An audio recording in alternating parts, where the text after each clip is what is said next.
morning, welcome back to the channel, everybody. Today I've got a special video for you. It's not a Chevy, it's not a GMC, it's a Ford Bronco. This one's gonna be a really nice build. I'm excited for it. It's gonna get a 7-inch rough country lift with the M1R struts. Gonna get 24x14 Arkon Churchill wheels, gloss black and milled, and some 38, 15, 50, 24 Fury MTs.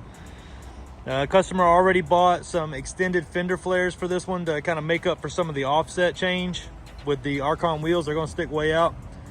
This is a really nice, well put together SUV in my opinion. It's like almost identical suspension to the Tahoe. It's an independent front with struts, and in the rear it's a 4-link with coil springs. So the thing's still going to be drivable once it's lifted. Comparable to a Jeep Wrangler in looks, but as far as functionality, I think that the Jeep is way less drivable once it's lifted than the Bronco. The Bronco still will be able to drive without swaying everywhere and being all over the road. So stay tuned on this one. I think it's going to turn out really nice. By the way, it's a customer from Michigan. It's the second time we've built a vehicle for them. They drove all the way from Michigan again. So shout out to Chad for that.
They're finishing up the Bronco now. Wanted to do one last walk around it before I left for the day because I will not see this truck anymore to film it. Got the 24x14 Arkon Churchill wheels, 38 1550 24 Fury MTs on the 7-inch rough country lift. We did the upgraded one with struts. As you can see throughout the rest of the video, everything very, very nice on there. Once again, I wanted to say I appreciate it to everybody for watching, and I appreciate you bringing the vehicles for me to lift. This one's from Michigan, like I said earlier. Turned out awesome. Well, the owners of the Bronco came back this morning to pick up the rest of the old parts so they can head back to Michigan. They got a big trip ahead of them with a freshly lifted Bronco. Thing is absolutely sharp.